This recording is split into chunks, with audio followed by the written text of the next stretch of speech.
Assalamualaikum warahmatullahi wabarakatuh. Selamat datang di channel Mas Aiji. Silakan klik tombol subscribe bagi yang belum dan sebarkan video ini ke teman-teman kalian agar belajar matematika kalian lebih mudah. Terima kasih. Selamat menonton. Oke, pada video kali ini kita akan melanjutkan pembahasan kesebangunan dan kongruensi. Yang kita bahas kali ini itu adalah perbandingan pada segitiga yang sebangun.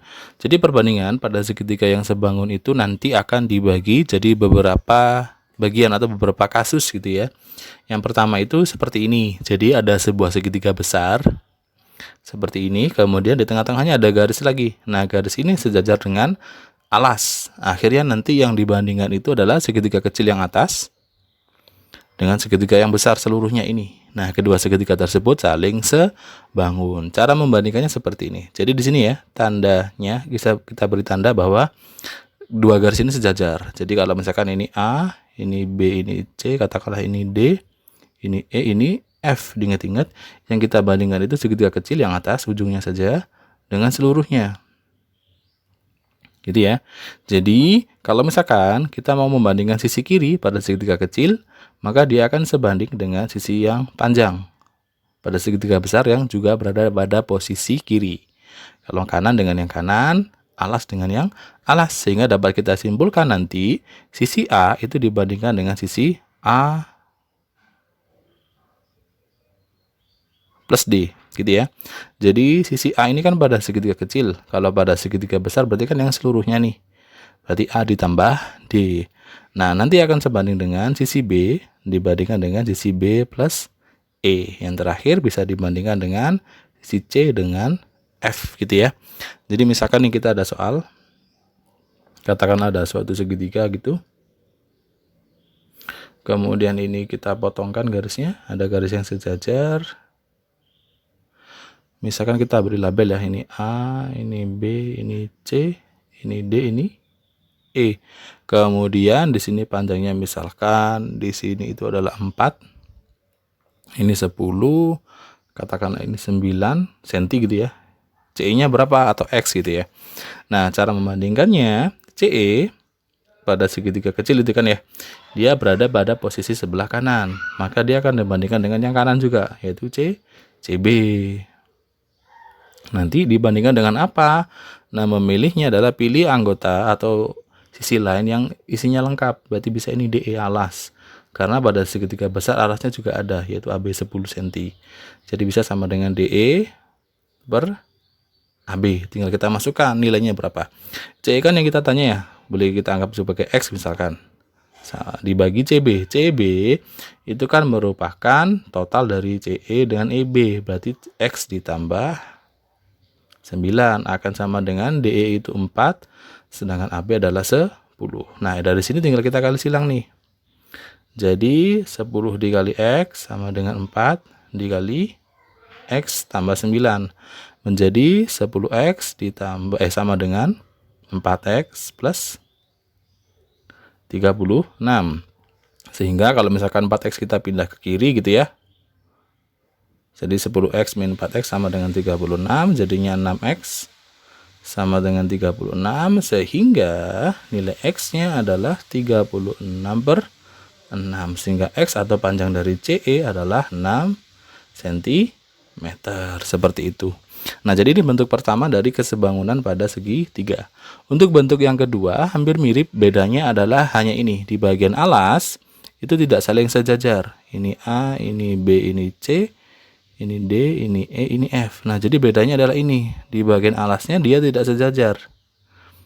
Nah, artinya gini. Untuk sudut ini setara dengan sudut yang sebelah kanan.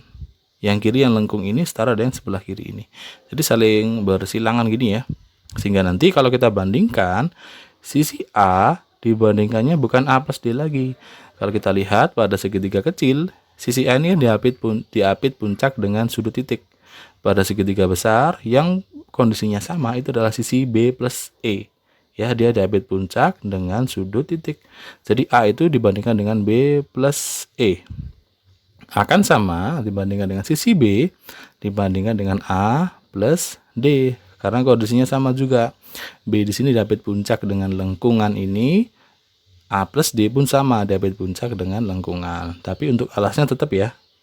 Jadi C tetap dibandingkan dengan F. Seperti ini kalau misalkan perbandingan dari segitiganya itu bagian alasnya tidak saling sejajar. Coba kita beri contoh lagi deh, misalkan kita punya soal gini. Katakanlah gini ya, ini akan sebanding dengan ini. Nah, sama kita beri label A, B, C, D, E. Misalkan AB ini 12, CD ini 7 gitu ya. Kemudian AD ini 8. Misalkan ini DE 8 juga deh. Berapakah CE? Nah, CE pada segitiga kecil, dia itu kan diapit oleh puncak dengan lengkungan. Pada segitiga yang besar, berarti yang CA diapit puncak dengan lengkung gitu ya. Dibandingkan dengan CA, akan sama dengan pilih yang ada anggotanya lengkap. Berarti bisa pakai alas, yaitu DE dibandingkan dengan AB. Sehingga kalau kita masukkan anggotanya jadi X. CE itu kan berarti CD ini ya. Berarti CD ditambah DA. Berarti 7 tambah 8. Ini menjadi 15. Akan sama dengan DE itu 8, AB adalah 12. Dari sini tinggal kita kali silang. Sehingga 12 dikali X sama dengan 15 kali 8. Sehingga nilai X-nya berapa? Berarti 15 kali 8 dibagi 12.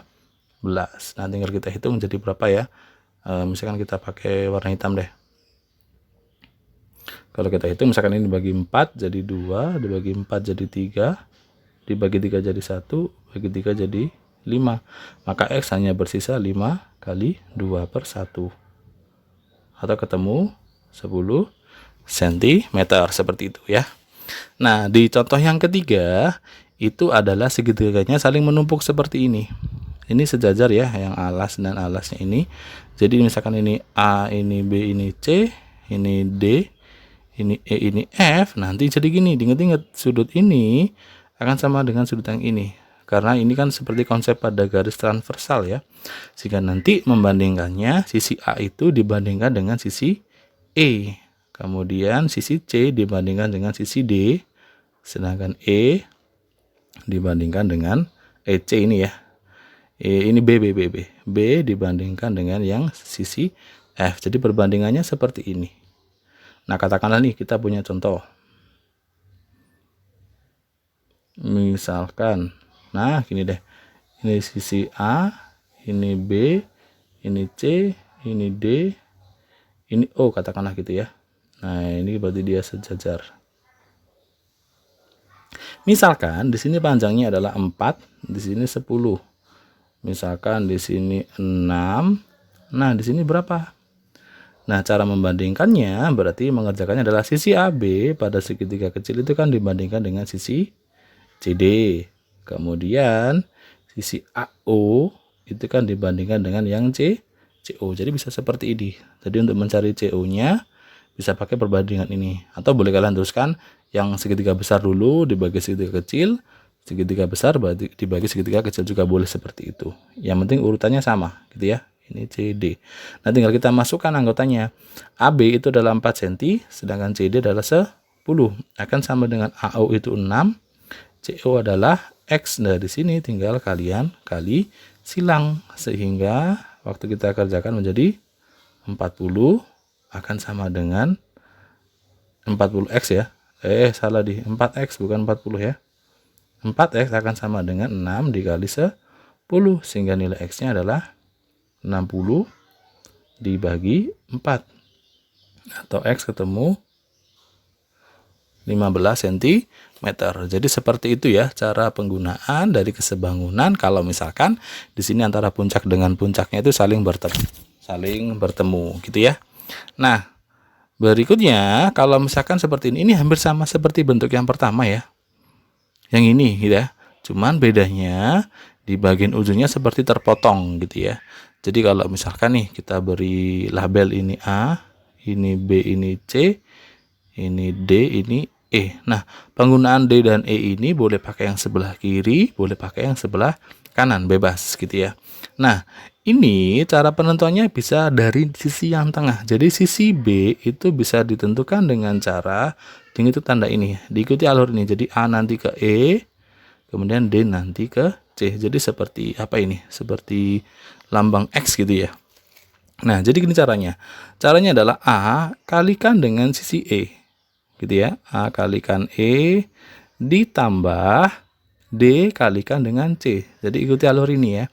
Jadi A kali E ditambah D kali C dibagi ini E ditambah D. Jadi bisa langsung gunakan cara ini. Kalau misalkan ada kasus segitiga seperti ini bukan segitiga ya, trapesium gitu ya. Jadi seperti segitiga tapi terpotong di bagian atas gitu. Coba deh kita kerjakan dengan contoh. Misalkan kita punya trapesium sama seperti ini. Nah, diingat-ingat ketiga sisi ini harus sejajar ya.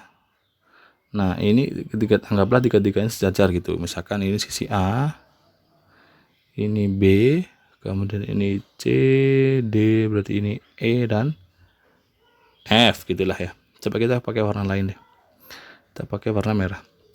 Misalkan di sini CF-nya itu 3, kemudian DC-nya itu adalah 16 misalkan. Kemudian AB bisa kita isi 24. Kemudian CF-nya itu 3, BC-nya misal BC belum ya. BC-nya 5. Nah, misalkan seperti ini deh. Berapakah panjang dari EF? Nah, cara menentukan EF diingat-ingat. Tadi kalau digambar harus ada satu sisi yang lengkap ya, bagian atas, bagian bawahnya. Nah, di sini pada gambar ini ada yang sisi kanan nih yang ada isinya. CF itu 3, sedangkan BC itu 5. Nah, dari B ke C itu kan 5 nih. Maka bagian bawah ini adalah 2 gitu ya. Nah, karena dia yang diketahui di kanan, maka alurnya nanti gini. Gitu ya. Sehingga EF akan sama dengan berarti DC dikali BF akan ditambah berarti CF dikali AB dibagi BF ditambah CF. Jadi ikuti alur yang ada di sini tadi ini ya. A kali E tambah D kali C dibagi E plus D. Tinggal kalian masukkan anggotanya atau nilainya. DC kan 16. BF itu ada 2 ditambah CF itu 3 gitu ya. Ini adalah 24 dibagi 2 ditambah 3. Sehingga kalau kita kalikan ini akan menjadi 16 kali 2 adalah 32. Kemudian ditambahkan 3 kali 24 adalah 72 dibagi 5 sehingga akan menjadi 104 dibagi 5 sehingga nilainya akan sama dengan 20,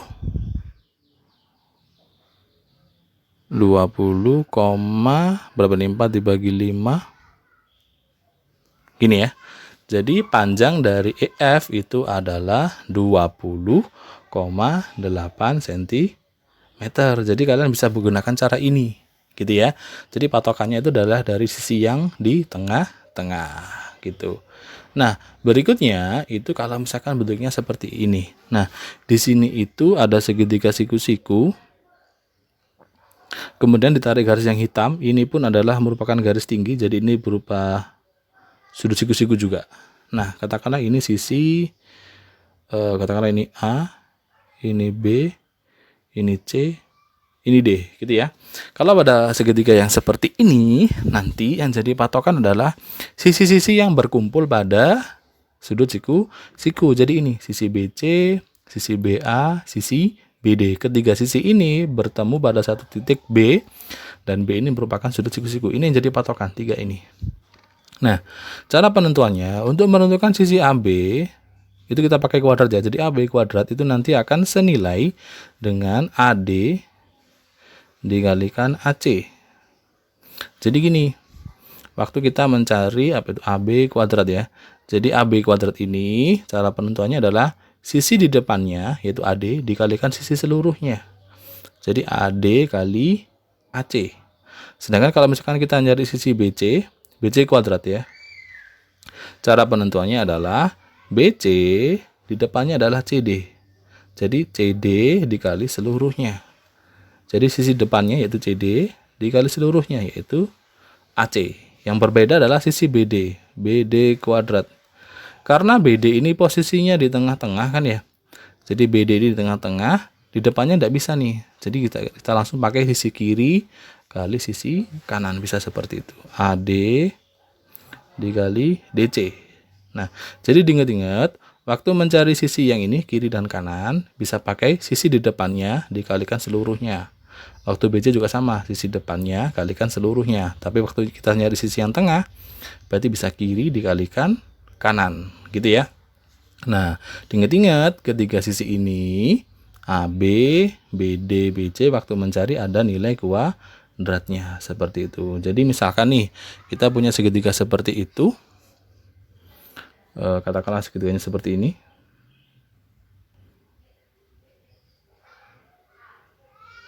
Ini dia siku-siku ya, ini juga siku.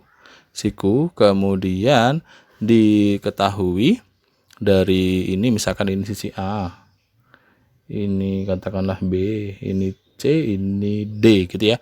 Misalkan sisi BD ini kita tahu panjangnya 9 gitulah misalkan. Kemudian sisi CD itu panjangnya adalah 7. Misalkan seperti ini. Berapakah sisi AB? Nah, AB kuadrat, jadi ingat-ingat ya. Jadi kalau kita mencari tiga sisi ini, tiga sisi yang mengumpul pada titik siku-siku ini ya. Jadi AB, AD, AC pasti pakai kuadrat. Jadi AB kuadrat akan sama dengan, ingat-ingat berarti apa tadi? Jadi waktu kita mencari AB kuadrat, depannya kalikan seluruhnya. Jadi nilainya adalah BD dikalikan BC. Sehingga AB kuadrat adalah BD itu 9. Nah, BC itu kan berarti dari B sampai ke C. Berarti 9 tambah 7. Menjadi 16. Sehingga AB berapa? AB adalah akar dari ini. 9 kali 16. 9 kali 16 itu adalah 144. Sehingga nilai AB-nya adalah 12 cm. Bisa seperti ini. Gitu ya. Nah, yang terakhir ini ada sebuah trapesium. Dia katakanlah ini A, ini B, ini C, ini D. Kemudian ini E, ini F gitu deh. Nah, ini ada trapesium, kemudian ditarik garis diagonal AC dan BD. E itu adalah tengah-tengah dari BD. Sedangkan F itu adalah tengah-tengah dari AC. Pertanyaannya atau mungkin yang sering ditanyakan adalah panjang dari EF. Berapakah panjang EF? Kalau ada soal seperti ini langsung saja seperti ini. Jadi kalau ditanyakan panjang EF dengan kondisi seperti ini, caranya adalah sisi yang terpanjang yaitu CD dibagi yang terpendek yaitu AB. Dikurangi yang pendek. Hasilnya dibagi dengan 2. Cukup seperti ini. Jadi yang panjang, ini yang panjang bisa atas bisa bawah tergantung gambarnya ya. Jadi yang panjang dikurangi yang pendek dibagi 2. Bisa langsung seperti itu. Jadi kalau ada soal nih misalkan ada trapesium seperti itu. Ini misalkan dipotong gini ya.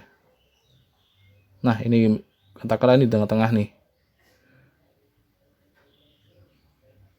Ini X, ini A, ini B, ini C, ini D. Misalkan ini 32 cm deh. Yang bawah 16. Ini E, ini F. Jadi harus kondisinya seperti ini. E itu tengah-tengahnya dari BD. Sedangkan F tengah-tengah dari AC. Berapakah panjang EF? Jadi panjang EF akan sama dengan yang panjang adalah 32 kurang yang pendek adalah 16 dibagi 2 menjadi 16/2. Sehingga panjangnya adalah 8 cm. Oke, seperti itu bentuk-bentuk dari kesebangunan pada sebuah segitiga. Bisa kalian pelajari di rumah biar lebih hafal lagi, biar lebih paham. Semoga ini bisa membantu proses belajar kalian. Terima kasih sudah menonton. Wassalamualaikum warahmatullahi wabarakatuh.